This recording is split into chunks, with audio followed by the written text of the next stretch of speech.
Hello, everybody. Hello and welcome to the Brooklyn Rails 591st New Social Environment. I'm Raven, the Special Programs Associate here at the Rail, and I have the pleasure and privilege of being your MC today for a conversation featuring Amanda Williams, Zoë Hopkins, and Chloe Stagaman. We are thrilled to welcome poet Nikki Wallschlaeger here to close today's program. Before we get started, the Brooklyn Rail acknowledges Black Lives Matter. Here in New York, here in New York, we are on Lenape-Hoking, the unceded land and waters of the Wapinger, Canarsie, Munsee, and Lenni Lenape people of the Delaware Nation and Shinnecock Indian Nation. We encourage you to check the chat for a living document of resources and actions. The Brooklyn Rail would like to thank the Terra Foundation for sponsoring our NSE program and making these daily conversations possible and further support of our growing archive. You can view today's event and our full archive on the Rails YouTube channel.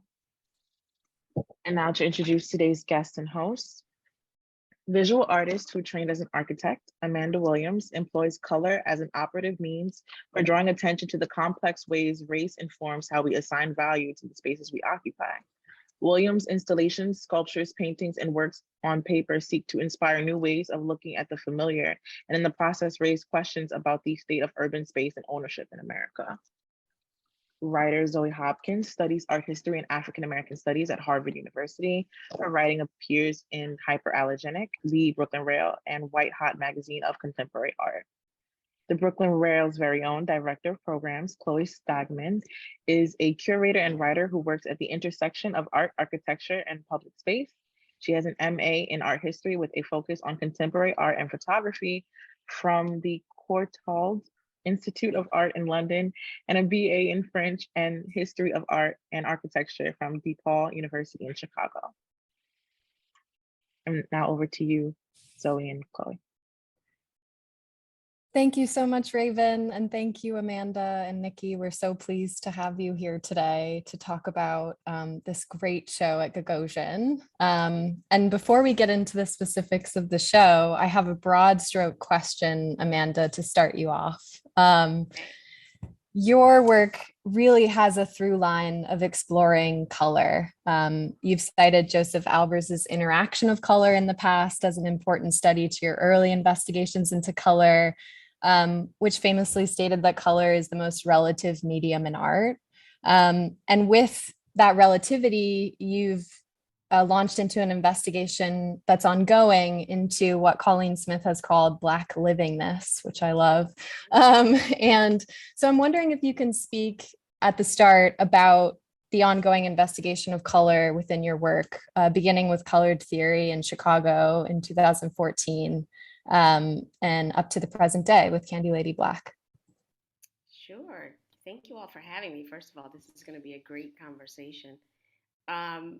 Yeah, like most people that study art and visual arts, creative fields, I was in architecture, but still overlapped. Color theory is, just one of the tenets that you study along with other things to think about forming, shaping space, compositions, and so forth. So, I think for me, there was always this love of color. So there seemed like a kind of seamlessness with, kind of understanding some of the more technical possibilities of Albers, also Itten with his contrast, and just these ideas about how something that seemed really simple to me, which is color, could really have such an impact. And so a lot of that was very, formal and driven in a kind of Western education that was, very invested in modernism. I went to Cornell. So it all made sense in that kind of context, but it really did take a number of years to kind of think about what I could uniquely add to that conversation of color. And so the concept of color being relative was like so exciting in the spectrum of all of these colors you're learning about, these theories you're learning about, from Newton to Goethe to Itten, on and on. But really this idea of like, how do you then absorb and apply that to your interests or realities? And so color theory then becomes a natural extension of that, and this idea of using those kinds of positings about relational components of color to think about them almost in a kind of human form, or really think about the idea of what does that mean if we were able to apply those thoughts or those strategies to human interaction. So then couple that with being from Chicago, which is so segregated and so invested in maintaining very clear boundaries between the races. It's kind of this perfect match, this perfect storm of pulling things together to really imagine color as a, kind of racialized strategy for hierarchy and separation, to really think about what happens if you apply some of these strategies for unification, or thoughts about how you move past tension or you exploit tensions in a positive way. So that was, I've described to you 25 years of my life in like in like 5 minutes, but that really was like this aha moment, right? That you could take this understanding and apply it in a completely different way. I love the idea, Amanda, of color as not only relative, but also relational. And, when Albers is speaking about the way colors interact, generally it's, the way that they interact with one another and how one color surrounds another color. But your work really situates color within a social fabric. And it becomes a gesture of kinship, and of a kind of formal substrate of kinship. One other thing I wanted to bring into the conversation is your Instagram kind of activation, "What Black is this, you say?" Which I know was kind of critical in guiding the work that you have laid out in Candyland Black.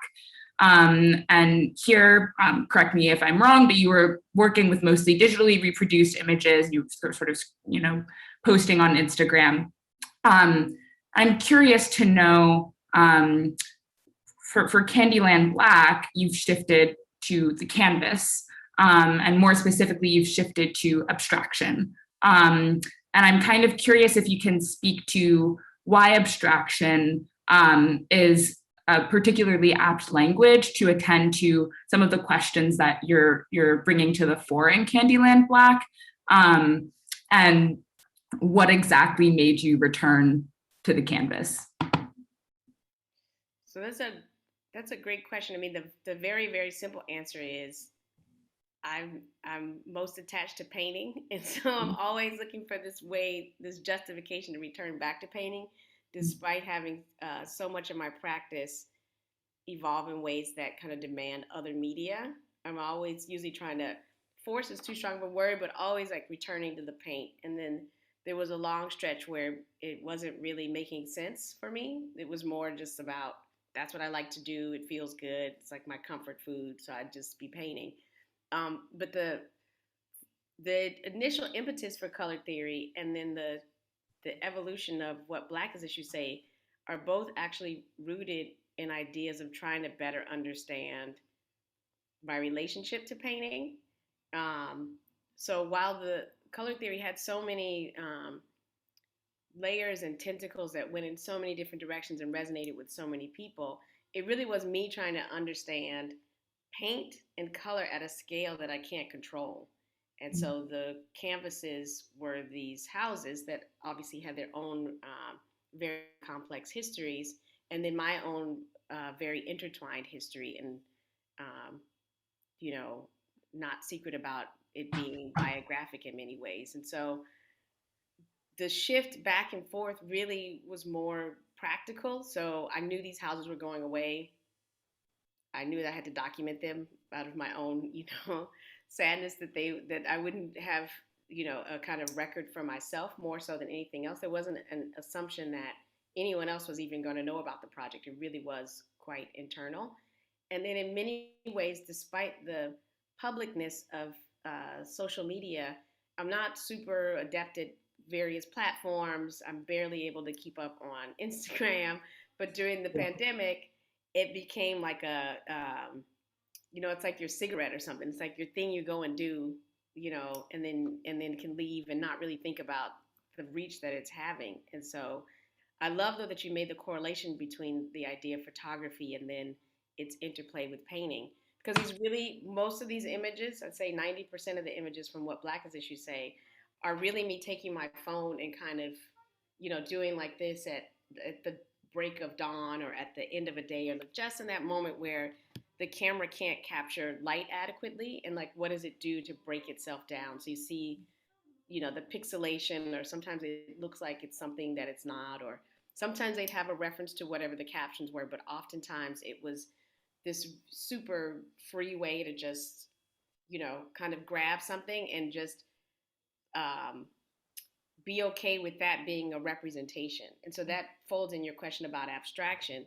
I think, I give a lot of credit, I don't know if it's too much, but I give a lot of credit to my architectural training, in which, a single line we have to learn 15 versions of to communicate 25 different things about the built environment, right? So the weight of the line, whether the line is dashed, can be poche, it can be a wall, it could be a mechanical system, it could be a stair that's above you, it could be an elevational element that's, the edge of a table, or the handle of a drawer. And so that's the ultimate in abstraction, to go from thinking about lines as things that would represent, a flower or a still life or a portrait, or, all these things, to having to have a very clear system, but at the same time not be anything at all, if you think about it, right? We've all just sort of subscribed as a community of builders that this line means this. And so when I read any architectural drawing now, I know that that's, property line, or I know that that's a mechanical system. And so in that same way, I think that then there's a lack of fear about abstraction, or about an assignment of non-representational imagery. And I think a passion for color also, there's this infinite quest to figure out if you can actually think about just two colors and their tensions creating this separation, as opposed to a geometry that then you fill in.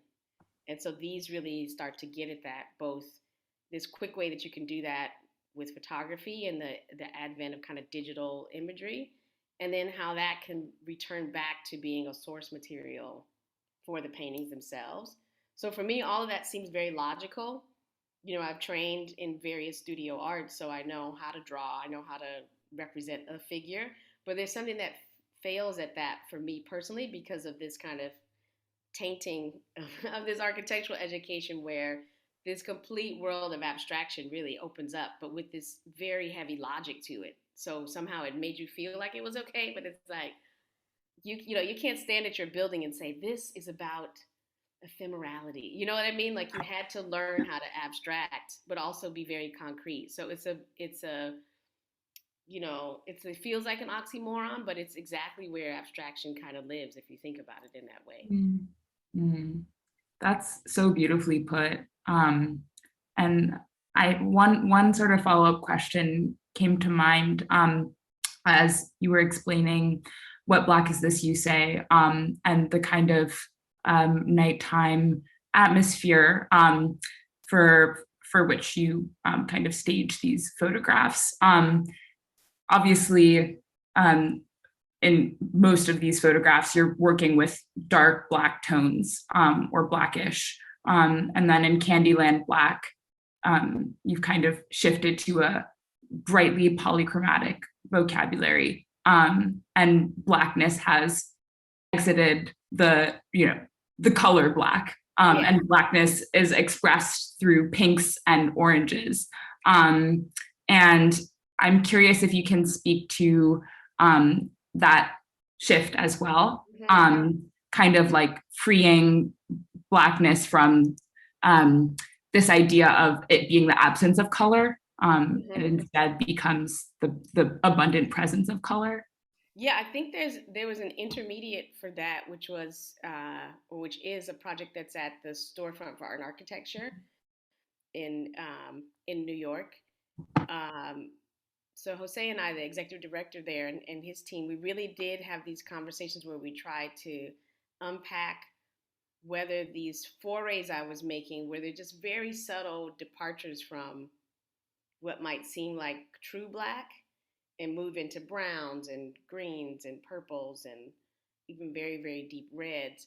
The question was, is blackness darkness? So we got into this very long debate. I don't remember all of the specifics, but we really did have to think about, once you translate it back to a scale of architecture, the nuance is so subtle that it can be missed when you're talking about this shift in scale. And so how do you keep the intensity that was so interesting about the darkness in these digital images, and then pull it into human space or human scale? And so we spent a lot of time selecting these colors, and now we're going through a second exercise of we're going to continue the show for another year, and so we're going to be switching out several of the panels, the colors on the panels. And so how do you keep that energy? And it still comes back to issues of kind of relational and relative color in many instances, right? The scales of ATM black versus break from blackness black. So that was that moment, and the Stevie Wonder, the Stevie's Eyelids Black, I think was both a breakthrough in the digital series and then also in this conversation of, can red be black in a certain kind of way? And so it's great to just be able to test it out. It's such an honor to be able to test these questions out and then sit and live with them, so that you can decide that yes, they can. So that was the kind of thread, and it wasn't necessarily as linear as I'm making it sound. But then the move to hone in on a single one of these posts really came as a result of the invitation from Gagosian to be part of Social Works 2 that Antoine Sargent curated in one of their London galleries last fall. And so I picked Candy Lady Black because there was a way in which, and I had done a series that was translating those initial squares at Rona Hoffman Gallery in the fall of 2020. So that was both a great kind of exercise in a jump in scale, leaping from these digital images to little small watercolors that I was making into these larger 60 by 60 and 20 by 20 panels. We still were under, shelter in place and quarantine and all kinds of kind of variations on that. So this also was this like explosion, not only in the scale and some of these colors coming out, but also like the first time you're outside again. So this was the precursor. And so there was already a kind of process in which I was employing a shift from that tiny scale of the screen into this kind of larger painted scale.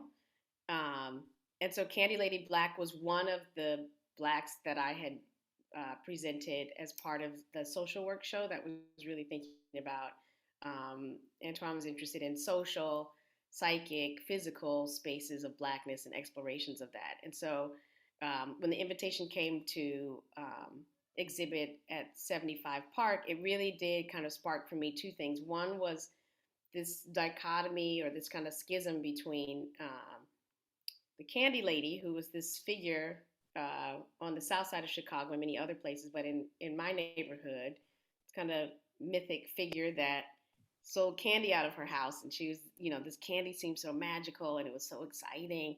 And so the idea of this as probably a former boutique or probably a former retail facility in some regard, the scale of that, the kind of preciousness and the excitement of, I don't know a lot about the Upper East Side, but you can imagine various communities and various generations, people walking along Park Avenue and peeking in a window or going into a store or popping in for a second. And so that same kind of intimacy seemed to be appropriate for the scale, but I also knew that it would be summer. The light is amazing. And so I really wanted to pull forth the joy also and the kind of excitement, the anticipation of eating too much candy, putting too much in your mouth at once, getting sick, the smell of sugar, but then also this amazing kind of like resoluteness to this woman who, on the one hand, was completely autonomous, but on the other hand, was clearly not participating in kind of primary economies. And so these muumuus or dusters or house coats, you can imagine these patterns, but you can also imagine, that this is like, now laters and Jolly Ranchers, all, your cheeks full of just like juicy, succulent candy. And so it really was a way to really continue to push to decide what is it I'm trying to say about blackness, or what can abstraction offer in this realm that it can't in the digital or in other realms. And so your question about the medium of painting as well, this is when you can bring texture in. It's hard to see with these images. I mean, they're vibrant and they're beautiful, but the attention to surface and texture that I've always had really comes through. So there's a lot of gloss on matte, on goo, on granular sugar. So these are all oil. There's no actual candy matter in them, but they are definitely the viscosity and the kind of visceral nature of, melting candy on a sidewalk or in your mouth, or these gobs of gum or something like that. Like, it's, yes, taffy. George is saying taffy. Yes. So the like, so that kind, I keep doing like this, but that kind of goo. And so it really is this kind of like potpourri of um, those sensations, and really they are stand-ins for the absence that this figure no longer occupies in these communities anymore. Yeah, and that's a really good segue into the question I was going to ask about moving from the digital, from social media with What Black Is This You Say, into physical spaces like the Storefront for Art and Architecture, or Rona Hoffman, or now Gagosian in this space, and how the structures or the way that engagement is mediated across those various spaces is so different. And I wonder how you've thought about each of them and how each iteration has sort of evolved over the course of working in each space and considering this series over and over again in each space, because this show, from the moment you enter, it's so sensory, and everything you're saying, you feel it right away. I mean, you see the sun coming in, you see the radiation off the gold on the walls, and you do feel that boutique sense. It feels like a departure from the beginning of the series that lived very digitally and was very quick, and feels like rooting it right back into that real and lived and temporal experience of a memory and of a taste. And I'm wondering if you can speak about that a bit. Yeah, I mean, I think it's a little bit of a gift and a curse to have an architectural background, because it's impossible. And maybe, indirectly, I would say it's not influenced by it, but you can see a correlation to this idea of relational and relative. So as an architect studying Albers, it's very different than if I were just a pure painting student or a pure visual arts student that had been studying, because we're always thinking of it as both helping us express dimension in 2 dimensions, right? So you can use these techniques of color when you're designing, but then you also know that it takes on another realm when you're at the scale of an actual building. So those translations of high contrast, or tonalities, or equal saturations, or all these tricks you can use. When it's real, it's like, is that, mies? Is that marble and glass? Is that patinaed steel? Is that? And so it's impossible to think about these paintings, these, kind of static objects, without their context. So as Antoine and Kathy and the team at Gagosian will attest, they sent a scaled model, and I was like obsessed with the model. So, there was a point in which I had to literally just put it away in order to focus on the kind of conversation going on in the canvases themselves. And then there's something that's still not quite satisfying enough for me. This was a great test, because I always add that extra thing. There's always something that goes beyond, that's really trying to alter how you're going to read the space. And often, again, it's color. So for, I'd say, the last 5 or 6 exhibitions and installations I've had, even in institutional spaces, there's always a surface that's painted a color. And so this is a continuation of that. We use gold to think about questions of value, and my use of gold leaf in particular to elevate everyday objects into kind of exalted realms. And so this curved wall, or this kind of angled wall, is the kind of only interruption in what might be seen as a kind of more pure volume, then becomes special. So it's either an opportunity that artists might not consciously think in that way, but does the best painting go there, or does something that's just right that can be framed at a for that piece of wall that's a certain scale? Like, these are just practical questions, but they also really do speak to a whole history of what is behind that wall. What are the systems? What's the history of what these kind of parcels were originally kind of spread out, or kind of enumerated as? So there's always that kind of extra component. And the trick is to make sure that that's in symbiosis with these more traditionally kind of formatted objects, or that you're purposely creating some kind of tension or contrast between the two. So that's always an additional layer for me in thinking about it. Obviously, there's also questions of access, questions of socioeconomic class, race, all those kinds of things. So I think there's maybe not an obvious irony to this idea, but definitely one can imagine the scale of this gallery not being far off from the scale of a Chicago bungalow. Obviously, very differently configured, but just again that idea of intimacy and how could you arrange it in a kind of way that that brings that kind of element to it. So I don't know if that fully answers your question, but it's definitely always at play, and I use different opportunities to think through it differently. Sometimes you play it straight, and then other times you really fold that in. At Rona Hoffman, we had a black wall, and it was super fun when we were installing because the paintings are very Albers-esque then all of a sudden, because the paintings look a certain way against a white backdrop or even gray, and then on that wall they had to totally shift, right? These kind of squares on squares. So it for me is just delightful to have that kind of added chess piece. Right. And one of the things that I felt the white wall really brought out in the paintings were their sides. You see sort of the way the color drips down the side, like having too much candy in your mouth. Yes. We've all been a it. kid with candy in your palm, melting in the summer heat.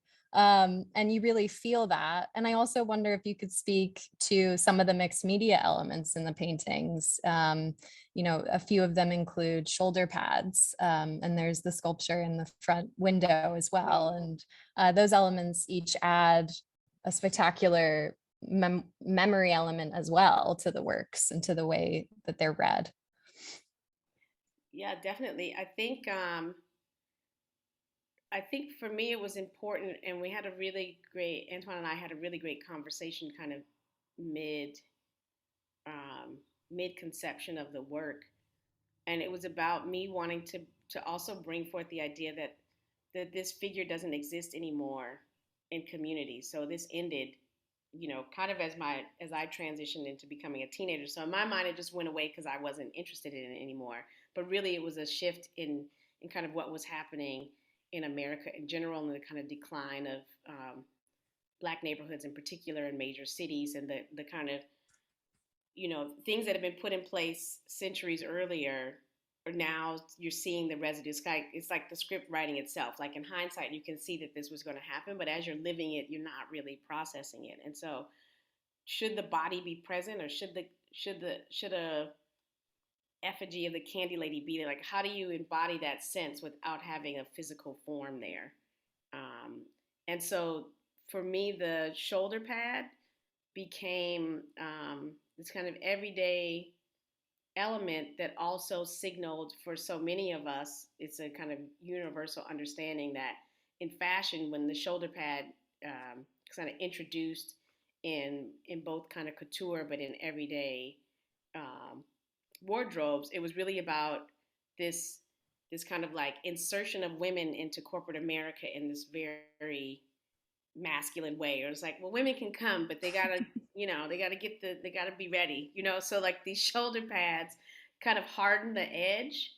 And so there's a way that it also because they're soft, they're protective, but the form or the way that they kind of shifted the way the garment would fall into the body really had to do about this kind of like squaring or boxing or kind of hardening of what might be perceived as weakness in the feminine, maybe. So it to me became this valuable like unit in the same way that I might gold leaf bricks, to really start to think about this candy lady who we loved and thought was so great. But in pulling way back, there's an understanding that this is somebody that's not participating in the economy in a formal sense. These are alternative economic systems. This is an informal economy that we see in present day, loose squares, In Chicago, they sell, fruit and whatever else along the medians in the streets. I know the same kinds of activities happen in other cities. And so what happens, what's the candy lady's uniform, or what would the candy lady be wearing? Um, if you could kind of fuse these two things together. So where's that kind of protection and also that safety and that comfort? And so it was present and it was kind of in the foreground, but these smaller paintings became these other worlds for me. They became like slightly darker, like trying to pull forth a little of that complexity of like the bittersweetness of what it means to sort of have autonomy, but to have had it out of necessity of like an exclusion from something else.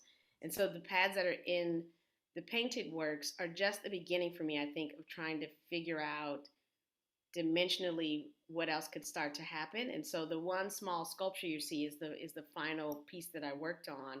Really, then takes what these are actual pads. These are foam pads that you get at the sewing store. But then to move into casting these resin pads that take on the color palette of the Candy Lady. So somehow the Candy Lady receives her own exalted palette, and then these sculptures, which are hard and probably are going to want to start to mesh with actual pads to create these vessels or these little worlds that it both feel like eating too much candy again, but also, if you can imagine, then scaling up architecturally can become a pavilion or a vessel or something else. So you're seeing in real time me trying to think through these things out loud. But I think the synergy of the pad and the candy color and getting that texture, if you see it in person, there's like little white pasty areas that feel like sugar. So really testing out, like, how can you make this other material, again, back to that question of like, what can this material give you that these others can't?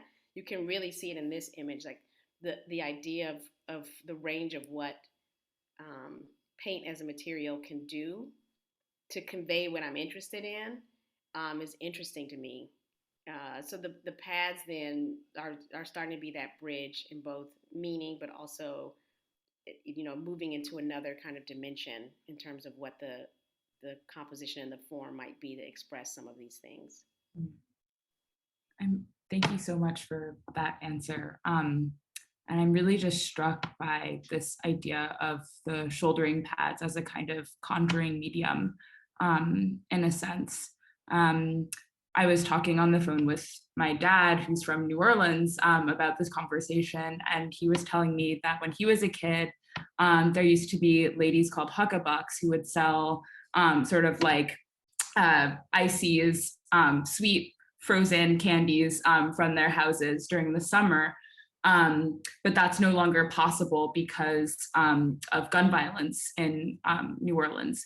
And I was really sitting with that and thinking about that in relation to your work, where there is this abundance of joy and kind of these saccharine colors, but there's also a kind of bitter nostalgia where you're thinking about kind of ghosts of a regionally specific tradition. So on the one hand, there's this like utopic idea of a candy world that seems almost too good to be true. And then on the other hand, there's something kind of brooding beneath the surface of these crystallized candy surfaces. So I'm wondering if you could kind of speak to how you're mediating that nostalgia in your works. And I don't know, what is the relationship between this body of work and history? Yeah. Again, these little ones, so these are exactly, save like maybe one color. Mm-hmm. These little ones are using the exact same 9 colors as the larger ones. And so it really is a question of color combinations and also quantities of color to really get them through. So those smaller ones you see, they are much darker. And they do start to be like subterranean or subaqueous or outer space, or and it wasn't a conscious kind of intentional move. It really was more so about, again, testing out these relationships of these colors at these various scales, and also this idea of the Jolly Rancher, which we call wine candy, being this transparency and this kind of glassiness, and then the now laters being that taffy and the gooey, and and more opaque when you translate that as um, a color system. And so the smaller ones, I don't know why. Maybe because they're even more intimate. There was a desire to really have you kind of go much deeper, and you come in and you see the ones that kind of draw you in, and you're happy, and you have a memory, and everybody can tell a story that makes them laugh. And then there's that moment of kind of contemplation or loss that really gets into like what set this all up. So what's the moment where the tipping point of, like, even if you're eating too much candy, you like get the stomach ache on a kind of very surface level, but what happens when that shift happens, and how do you capture not so much the darkness in a kind of nostalgic or sad way, but this kind of like unknown world, or like indescribable kind of continual frustration. And now we're seeing it bubble up again in the last week or two, right? So we go for a while and you think you've got a handle, or you think whatever you're doing is contributing. And then, these historic forces that are adamant about controlling how your body moves through space, they succeed again, right? And so there's a darkness to that, or a kind of, are you swimming to find it? Is it enveloping you? So these paintings are doing all of that. But it throws you off because the colors are so seductive, right? It's not like mud that you're like drowning in. It's like, are you drawn to this, or is it going to overtake you? So, in this image, this could be a slide for a microbiologist. This could be an image for outer space. This could be a drone shot of over a topography or terrain, right? There's so many worlds, that you were saying before, are both utopic and dystopian, right? And so I think, kind of betraying you with the happiness of the color, like pulls you in, and then you're like, where are we going? How do I make sense of this, right? And so does the color give you hope or something to kind of hold on to, or is it just gonna subsume you? And so for me, there's a way that it's able to do all of that without necessarily even knowing the full history of what's happening, right? That there's this, you can go in infinitely or you can come out infinitely. The scale of them can really move in that way, and the color then sometimes is working with you in that regard, and sometimes betraying you in that regard. And so that for me is like, it's just always ruminating. I'm always thinking of space, built environment, systems of power. So, everything is a study of that, or a question. It's not so much a positing of an answer. It's just constantly like, how can I talk about these relationships through this totally other medium? How can I make these two things do something that I'm trying to make sense of, that is happening in the real world? Mm. And I think that to a degree kind of goes back to the earlier question about abstraction, which I think affords a language to of complete freedom and open-ended questioning, and allows for these kind of uncertain topographies to take shape, and for the freedom that comes with that openness to bubble to the surface as well.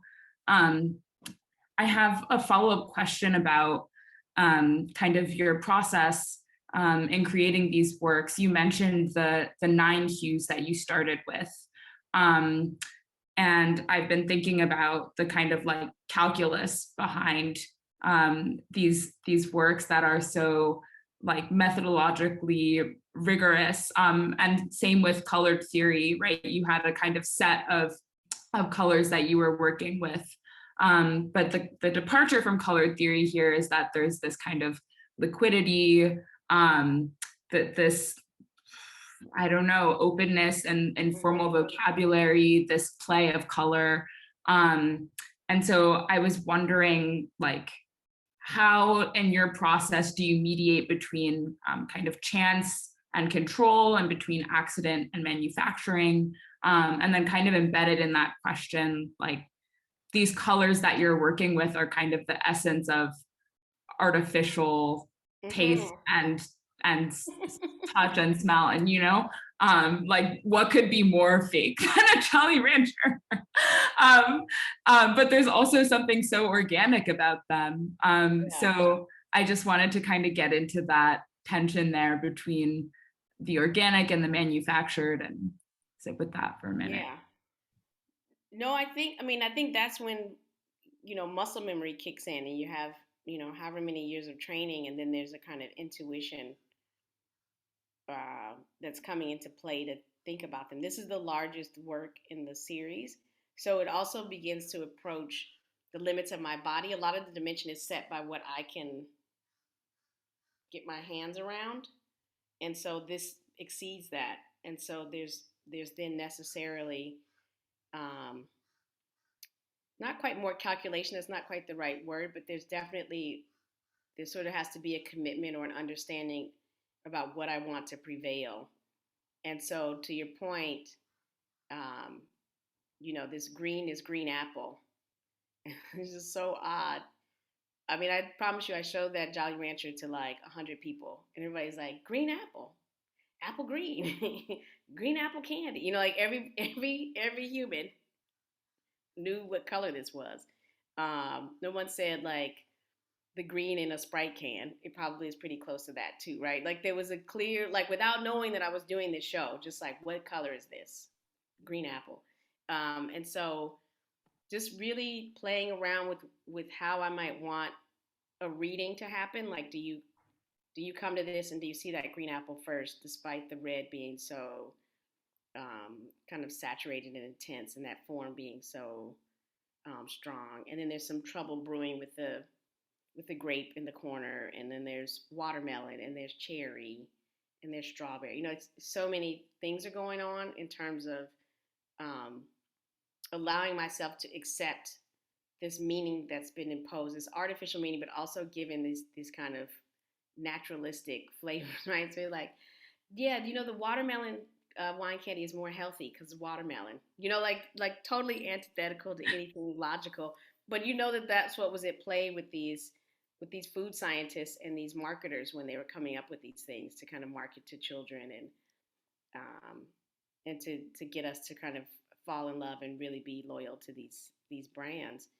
So then the openness is just at some point then allowing it to just be what it is. I don't know how to say it any other way. Like there's just a desire again to really see. You saw the kind of intensity and the limits maybe more in that direction of kind of an opacity or a darkness or the kind of like, really pushing through the layers. And then this is almost like a kind of floating. And so what's that range? Literally with the same 9 colors, what kind of range can you get when you limit or expand the quantities in relationship to each other? And then also the viscosity and the intensity, so that cherry at the top, is completely smooth and even. And there's something like always the red candies like win over, and then these others are like fighting to, come in and get your attention, and the textures and the so forth. So really it's that kind of conversation going on. It's not so much, obviously it's guided by formal capacity, studying architecture and then various studio arts. You learn all kinds of things about, composition, and also obviously color and all kinds of other plastics in that sense of line and shape and form and so forth. But really it's just this pure joy, right? That you can have this conversation about these colors, having this conversation with each other. And then letting that come through also with the way that the titles form. The titles come like as I'm making the work.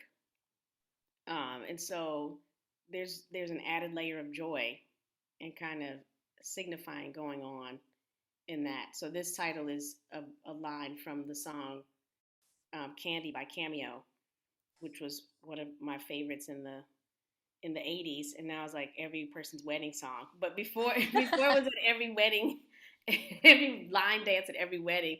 It was just a song, and they were so crazy and wild. He had this red cod piece, and the video was in Times Square. It was just like out of control. He had this huge hair, like just the whole thing. And so just the happiness of like when that beat would come on the radio and just feeling it, you know, and then wanting that energy to be conveyed out to the viewer. That's a good segue into my question, which is about the titles and about the way they work hand in hand with this kind of braided investigation of collaboration and confrontation always. You know, always they both reach out, but they also confront in many ways. And I was curious if you could speak to, because the process of captioning on Instagram is such an immediate process, right? And it's so inherent to that medium and inherent to the act of sharing online. And how did that adjust? You know, then there's the act of making these paintings, listening to a song, hearing it, living in the moment, kind of making that title with the work as you just described. And so yeah, I'm curious to learn a bit more about how the titles have evolved in the series and how they've become a way for you to connect to the audiences that are viewing the paintings. So the strength of Instagram as a medium, right, is that the caption is always tied to the image. You're searching for probably most of the time you're searching for an understanding of the of whatever you're looking at on Instagram outside of kind of artistic foray. You want to know if that's someone's grandfather, or are they in Italy, or you know what's going on. So when you don't see them, it almost like is a letdown, right? Or if it's just a hashtag, you're like, what is that? Well, and it's such and your captions on Instagram were such an antithesis to Blackout Tuesday, which really read that way, right? Which was in many ways a flattening. Yeah, so really the squares became more of a challenge than the captions. You know, the captions you can rattle out like, you know, I'm Black of a certain era, so like the dozens, Black satire, like you got to be quick with it, and like something totally. And then we were all held captive by what was going on in 2020 because you had to be at home. You couldn't avoid the craziness, and so every day you're like, did Aunt Jemima lose her job today? Is this what I'm hearing on the news? Like, you know, like every day. So it was easy to sort of rattle something off, and then it became this challenge to make sure that it was both speaking directly to something crazy that was happening that day, but also could be timeless, because I'm obsessed with the idea that these are also these archives in a way that I don't think we even fully understand yet. And so the image started to be much more of the challenge, because to remain free and not try to have the image represent something about the caption was really hard. It really was kind of a return every day to this commitment of, which Black is this? Like, is it my skin tone? Is it ignorance? Is it Black excellence? Like, which Black is this? And then also that range of like, have I tried blue? Is it brown? Should there be texture? Is it blurry? Is it super on point? And not always matching up with the tone of the caption. And so that just made sense. The titles of the painted works, this was a little bit of it was a little tricky, because typically most of my works are titled with a kernel of like codification, so that if you know, you know, and then if you don't, and you know my work, you got to do the homework to figure out what it is. So with this series, because I was delving into a single caption, it was pretty tricky to figure out how I was going to maneuver that. And so in the end, I decided that this is a discrete body that's really challenging itself to use this palette to think of a range of things. And so all of them would be called Candy Lady Black. And then the kind of subtext would be things that are going on either in my process or something that I want you to maybe be thinking about as you move through. So even when you talk, it takes over me is another line from that song. But it's like, if you love that song the way I love that song, when you say those words, it takes you a second and then you're like, it takes so, you know, and then you start like, It's like that. And if you don't know, you're like, even when you talk, and then you can just be lost in like what's taking over you in the painting or what's. So I wasn't actually even listening to the song um, when I was making the work, but I was thinking about, the difference between these three, which are very much about what I talked about earlier, where I'm really having a conversation with this candy. Like, the one that's in the middle of this image, I use the now later with the Jolly Ranchers. So it's like the grape now later sneaks in, and it kind of like takes over. Like you can imagine me eating a bunch of it, and then it's like, do I like that? And you're just like trying to test it out, right? So these are these kind of pure ruminations on these colors in a way that the others start to get into something that's much deeper or is much more about the larger conversation. So then they move into captions of things that you would draw from outside to kind of understand. So the smaller ones, there's some of the captions are referencing Dominique Devereaux, who's at least the first Black fictional character I'd seen who was just like ridiculously rich, like rich beyond any human I'd ever seen, and like complaining that the champagne wasn't chilled correctly, and like just and then to later learn about Diane Carroll's career and what that meant for her to assume that role, given all the kind of roles that she played in her career, was like very powerful.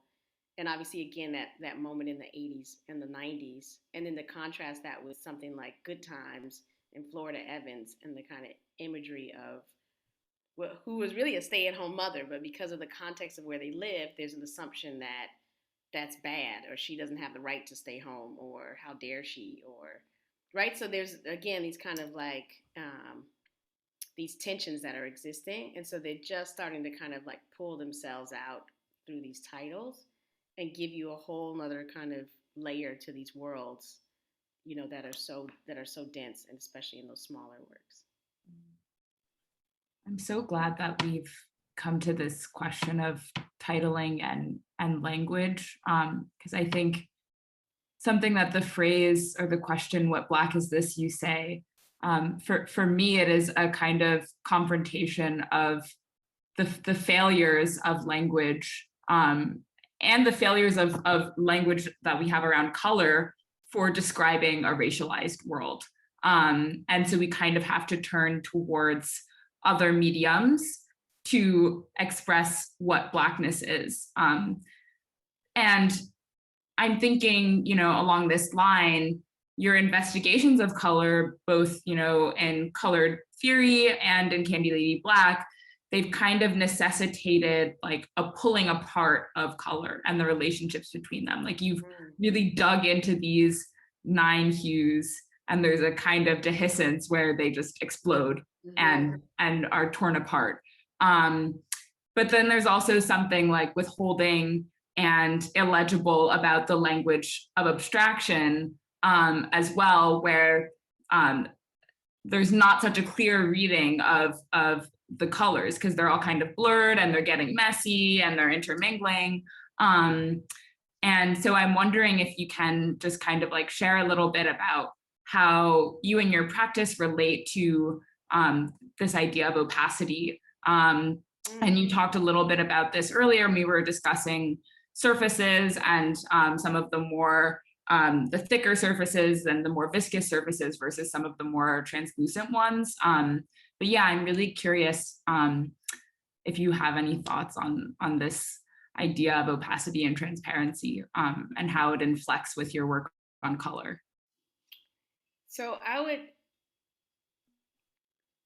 love that word too, this kind of like breaking apart, because it's also often used to talk about like when a wound is trying to scale, like create a kind of scab, or like, and then it like breaks through or it oozes, or so there's something painful about that too, or like there's like an intensity of that you definitely get with these thoughts about color. But I think it also, I wouldn't say that I've actively explored it yet. It's something that probably is going to be at the forefront now, because I was so intentional about this kind of very glassy, transparent color versus very gooey, thick, muted color. You don't really see them fighting all that much in the works. But I think that is a powerful, at least for me, it's starting to be a powerful metaphor also about an era in which Black people thought they had coded language, or I'm thinking about like quilts, or these texts that Andres Hernandez and I worked very closely with when we were working on our Venice Biennale sculpture for the pavilion. This idea of like rival geographies, or like ways you could navigate freely in open publics and nobody would know what you were talking about. Those days are gone, but I feel like often Black people operate as if they're not gone. And so they talk so freely, and it's like everybody knows what you're talking about now because we've told everybody everything. Mm-hmm. And so there's not a coding. There's sometimes you're in the grocery store and something crazy happens and you look over at the other lady and she's like, mm-hmm. Like there's a little moment where you sometimes get it, but for the most part, there's no more opacity in a way that was a key survival strategy. Mm-hmm. And so I haven't really explored that in the work as yet. But I think that's super powerful to think about ways in which those two conditions, or the ways in which they might play themselves out in textures in this particular medium, or maybe others, glass and concrete, or I don't know, like, like a range of things that would really talk about when you think you have opacity, but you're really completely transparent, and how that links up to ideas about Blackness. Like there's a kind of ownership or co-option that's already happened that we just want to ignore or think is not happening. Social media is like the worst for it. It's like the number of people that get caught doing things they don't have any business because they think that nobody's like deciphering their rap lyrics or whatever's going on. It's like, why would you steal all that stuff and then post it on Instagram? Why would you do that, right? Like, what Black is that, right? So then it just continues to be this kind of like tragedy and comedy at the same time, right? You're like, what Black is that? I have friends that are not at all in the arts. Obviously, they're excited for me and they love me, but it's literally part of our daily lexicon now. Yeah. They send me new Blacks constantly. They're like, what Black is this? What do you say this Black is? Like they've totally taken over in that way that you give a little kernel and there's just a kind of cadence, a call and response that happens with the way that Black people in particular use language. So I'm intrigued to like translate that back into, or use these two conditions as a way to maybe explore that kind of betrayal that we're experiencing without knowing it. Like we don't have, the codes aren't, at least to me, the codes aren't there anymore. So we'll see. I mean, the titles are doing that too, but we'll see. Yeah. A lot of in particular with the what Black is, as you say, I'll just add that. It was critical to me that I was using all kinds of tenses, past tense, present tense, also first person, third person, because sometimes people aren't ready to understand that they are the Black that I'm talking about. And so the comments became really critical because people took it personally when I was not talking about them. Or comments. Right? Or I'd be talking about somebody very obviously, and everybody else would be like, you know which Black that is.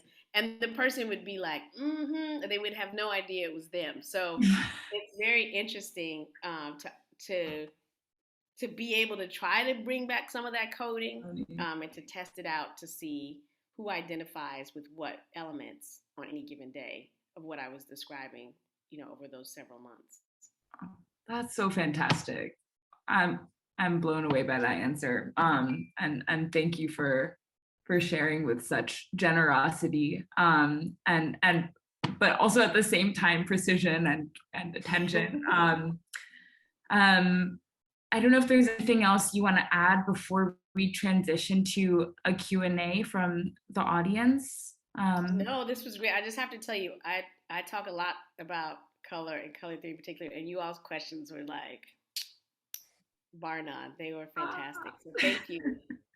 Thank you, Amanda. And congratulations on such an amazing show. I really encourage everyone to get out and see it when they can, if they're in the area.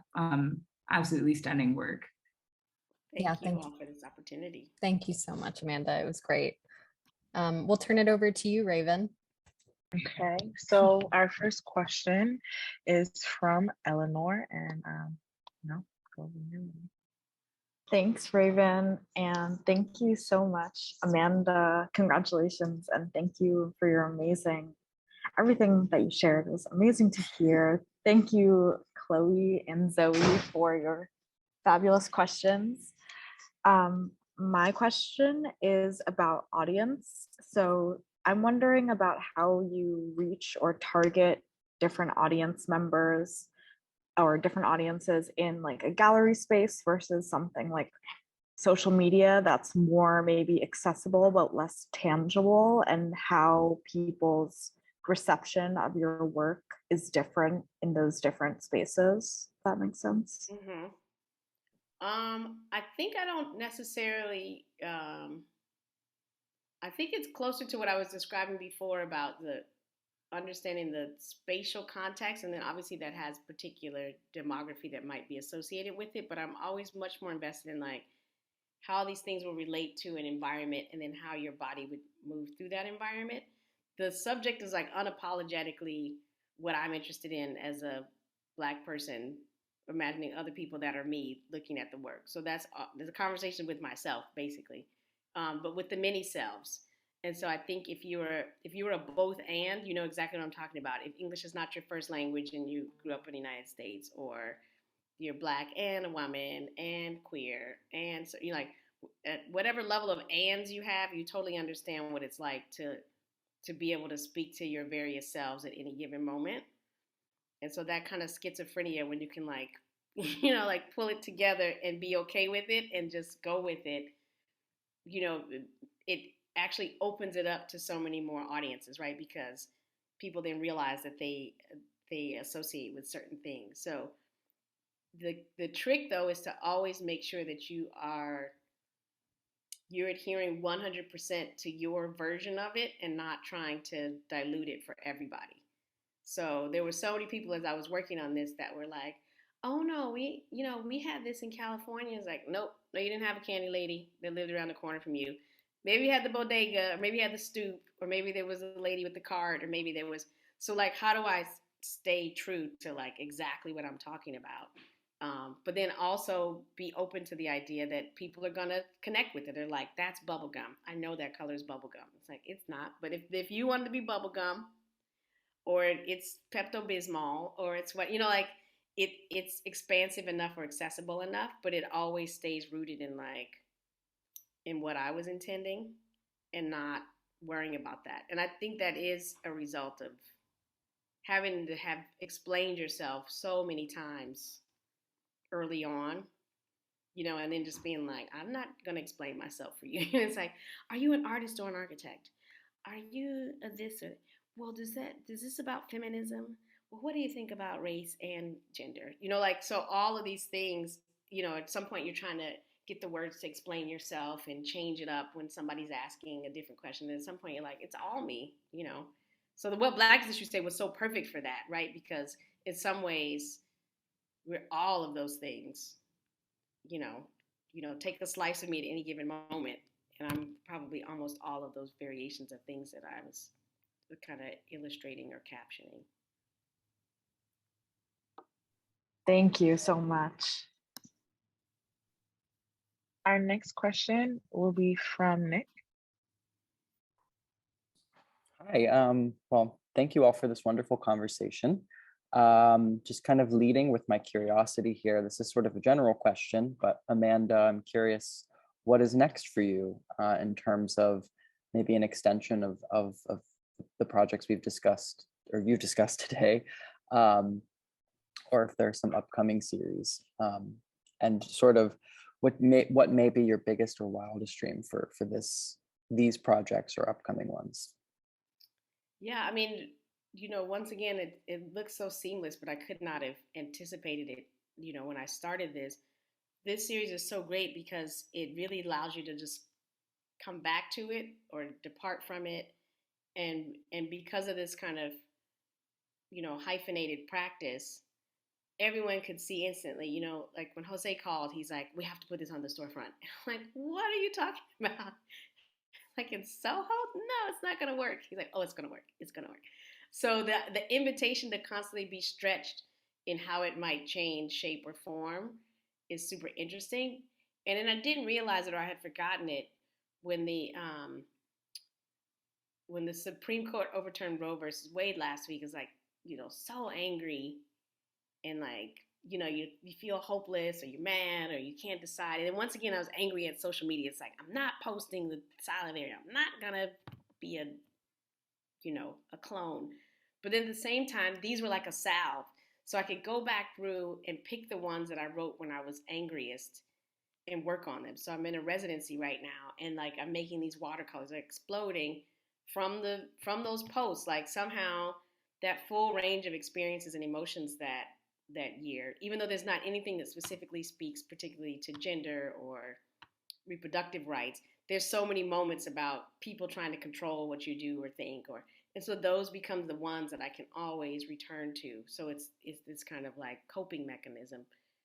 So this will go on, I think, for a long time. And as you can see, one caption can spawn, such a deep investigation. So I'm definitely letting it come to me, but deciding, each of the captions almost could be their own offshoot. And so this is a great first.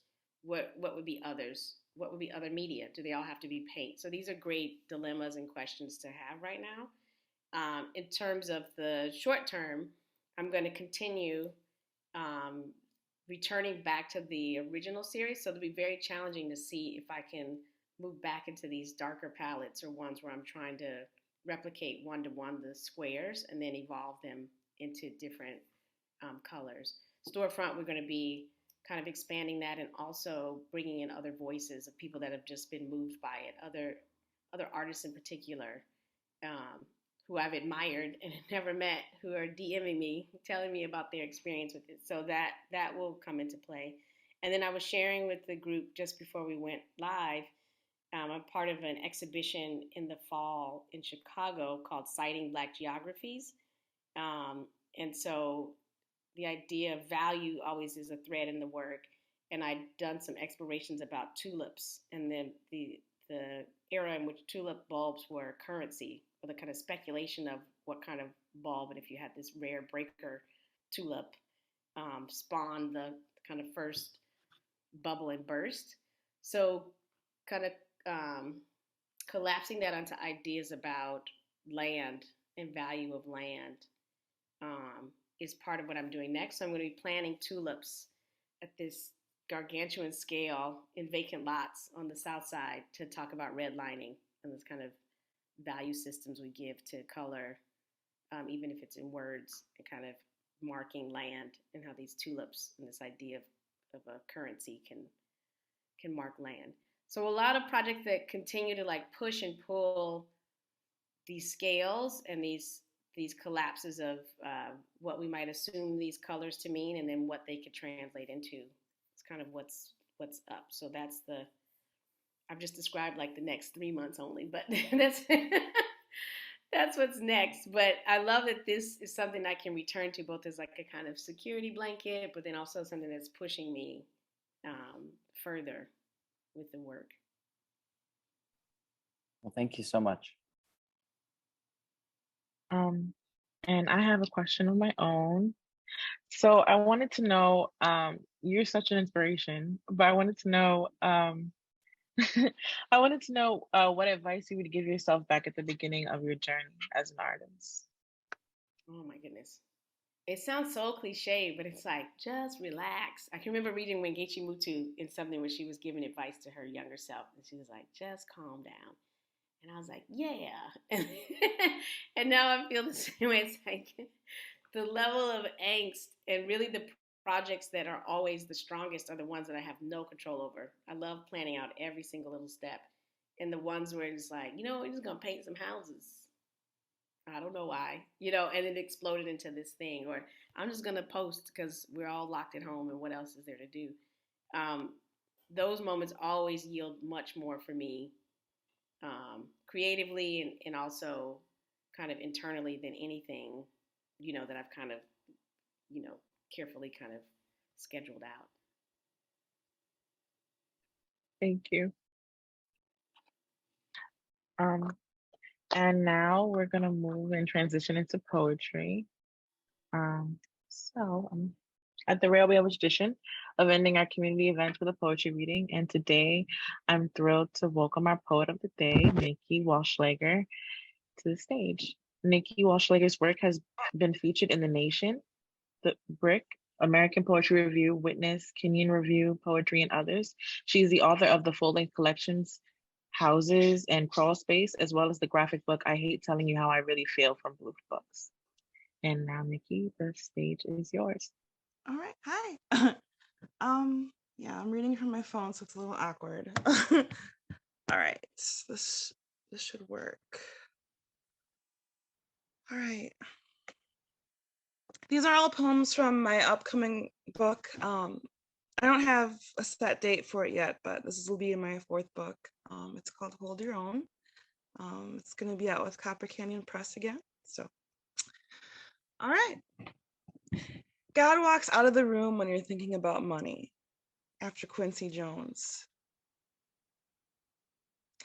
God slams the door on a lot of folks these days. The billionaires, he slammed the door so hard the door broke off its hinges. Dearest daughters, wealthy men across the board with their women think they invented beauty. If you go downtown, lesser demons scramble on their hind legs for any piece luminous with delusions of wealth. God realizes this, but like I said, God is still human and has his idiosyncrasies. Instead of finally doing something about it, he grabs his jacket, slams the door, and takes a cab to his favorite tavern. I'll leave it there 3 days overnight. He hasn't figured out how to speak to his children since they left the house, outmatched in cleverness and technology. They petition him when he's supposed to be working, each demanding their own empires. And since God hates feeling guilty, he pays some of them off.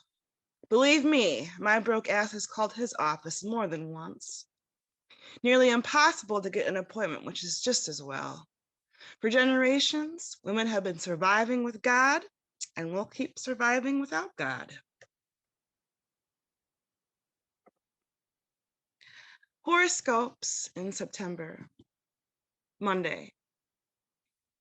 Your dog will start the day by groaning in his chair.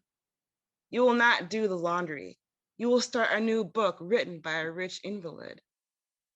You will have many fantasies you will tell nobody about. The parallels of latitudes. Try reveling in some leftover bliss. A man will be insensitive to you. Try soothing yourself in the arms of crab apples seeping into the grass. Your favorite bra will begin its descent into the retail of disappointment. You will consider buying a silk slip dress dyed in twilight because a cricket lunged across your path on the way to safety. Mud will apologize to your feet where mosquitoes have harmed you. The sumac berries will protect you from indifference. You will argue with your guts, and your guts will win. An unemployment specialist cyborg named Connor will call your house on a recorded line.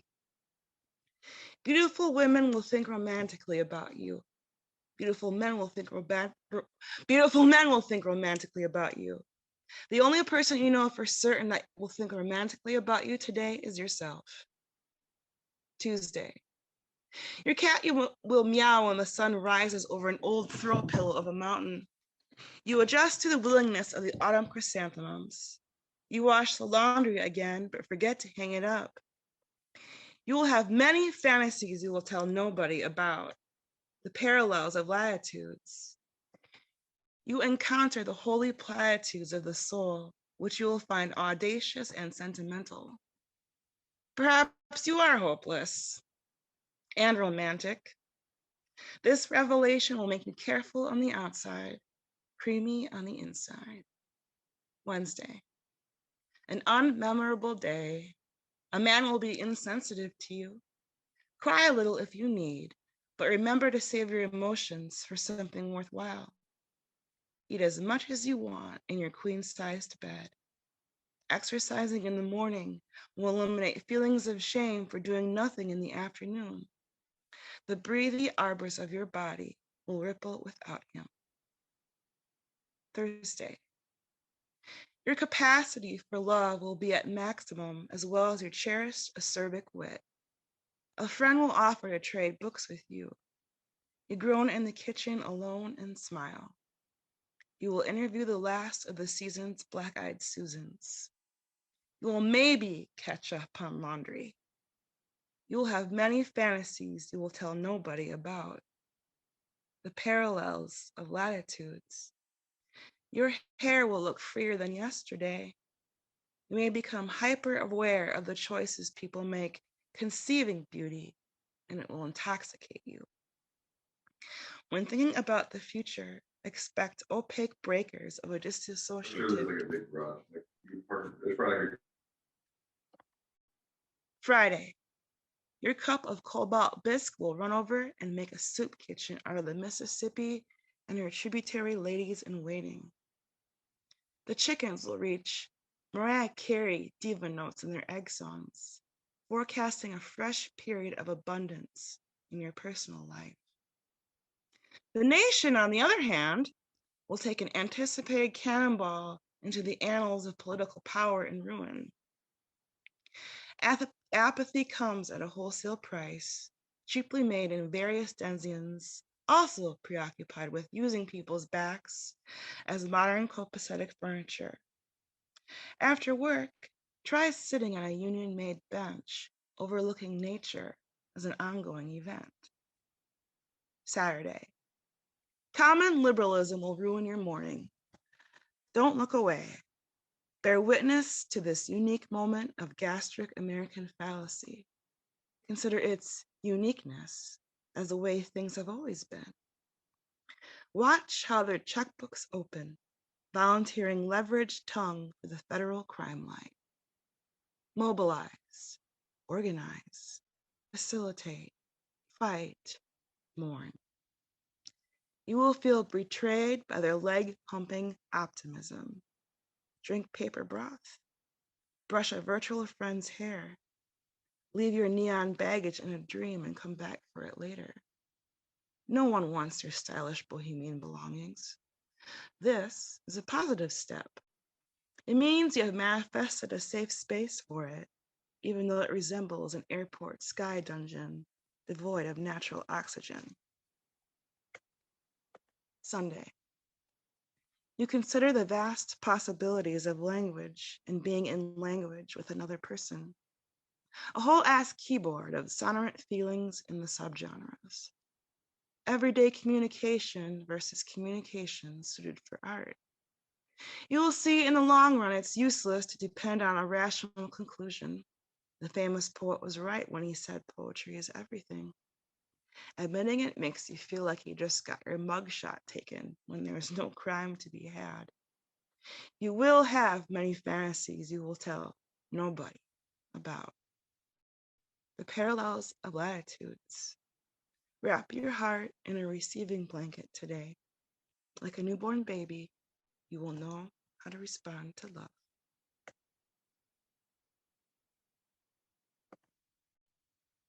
Arguing with myself. Listen, says the mind. You need to get a hold of yourself. Remember what happened last time? I know very well what happened last time, says the heart. You were there and didn't listen to me when I told you something was wrong. I was only trying to protect you, says the mind. You're not practical. If I didn't intervene, you would act on impulse and get hurt. Wearing your heart on your sleeve is just not safe anymore. That's ridiculous, says the heart. You assume feelings have no intelligence of their own. You think I just sit there moony-eyed all day, in love with the idea of love. You've been procrastinating more than usual lately, says the mind. Dreams don't pay the bills. To have a successful relationship requires a lot of hard work. There you go again, says the heart. You think of love as a job that you clock into every day. Success has got nothing to do with it. A romantic relationship isn't a promotion. That's not what I meant, and you know it, says the mind. Oh, please, says the heart. Drop the act. How many times have you led me into situations with good and measured intentions, only to wind up in hell, unhappy and alone? You needed security, said the mind. You needed stability. Where do you think you would be if I hadn't come along? As usual, you conveniently forget that it was I who jumped first, says the heart. Without me, you wouldn't have known these things. You'd still be sitting there, thinking of every possible scenario until it was too late. You need me, says the mind. I just want what's best for you. Of course you do, says the heart, but you need to work on trusting me. I know what I'm doing. You can't let the past determine the future. If you say so, says the mind. You worry too much, says the heart. There's only so much you can do to prepare for the unknown. Protection has its limits. Even you know that. Fair enough, says the mind, but I only worry because I care about you and I want you to be safe. I know, says the heart. Believe me, I know. Good, says the mind. Arguing with myself, part 2. Well, well, well, says the gut. I was wondering when you were going to show up. I've been busy, says the mind. I have a lot on my plate right now. I can see that, says the gut. That's why you've been eating like shit lately. I apologize for that, says the mind. Old habits die hard, you know. I'm a little tired of your excuses, says the gut. You do what you want and then expect me to be able to process it at a maximum rate. I can't be at my best if you don't take care of me. I resent that, says the mind. Resent it all you want, says the gut. It's the truth.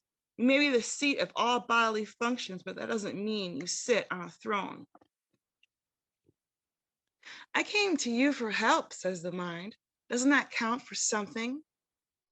Of course it does, says the gut. I'm just messing with you. I'm not going anywhere. You know that. I'm a part of you. Good, says the mind.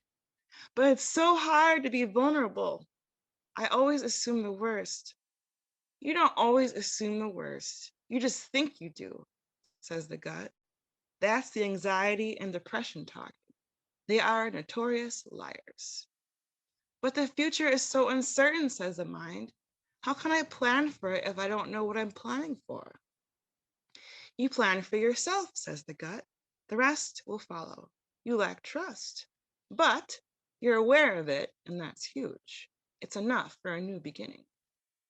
But what if I need reassurance from time to time, says the mind? Am I weak if I need that? Needy, clingy, codependent, attachment issues, emotionally unavailable, broken? You have come a long way, says the gut.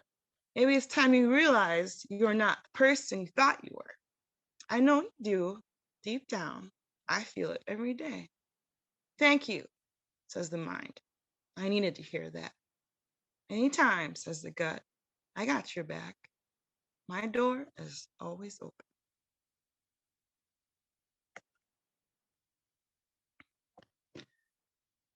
Appropriate reaction. It should be a parody. Shocked, disgusted. Got no words for. You mean to tell me? So disappointing. Shocked, disgusted.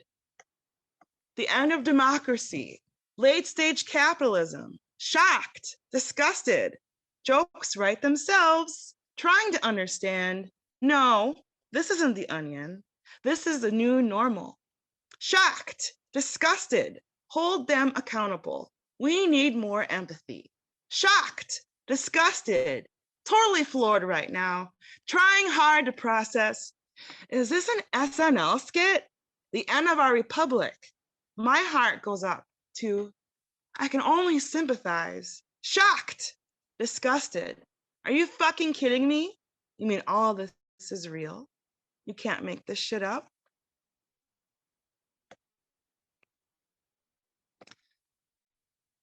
This is a grace period.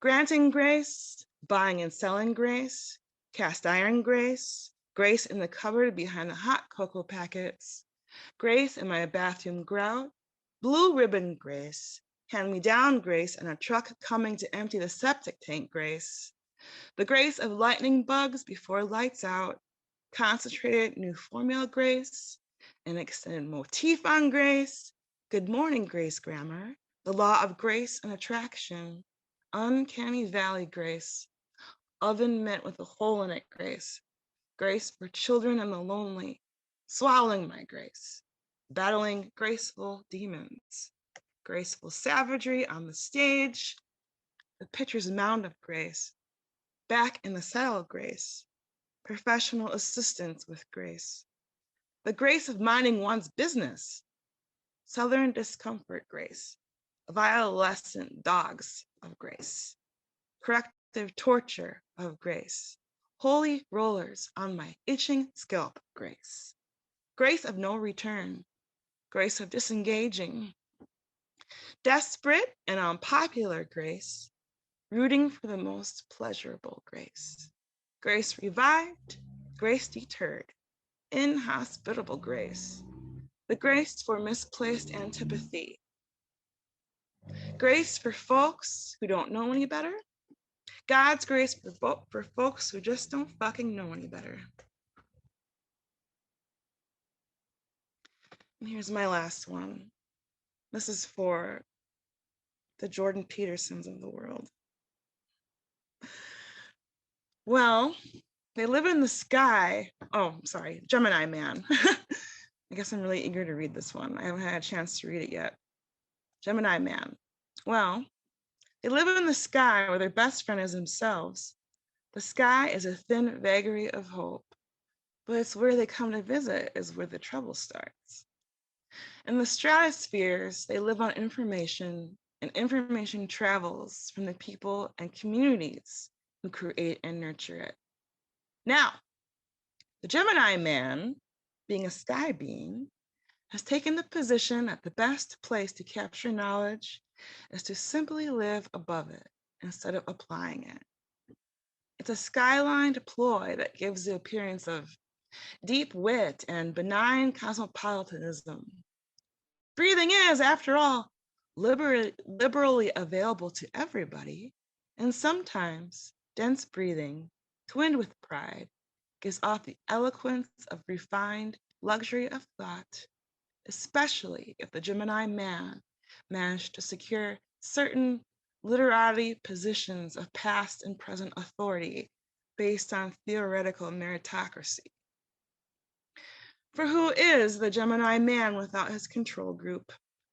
The rest of us, struggling on our primitive Pizza Huts and tax paper shanties, diagnosed by Dr. Oz with psychosocial disorders like drapetomania and kleptomania, are desperately in need of a singular thinker to be our philosopher mogul from the goldfish bowl, to guide us to the promised fictions of Western intellect, where freedom, that great nomenclature invented by the French, is allowed to exist in debated theory only. Thank you.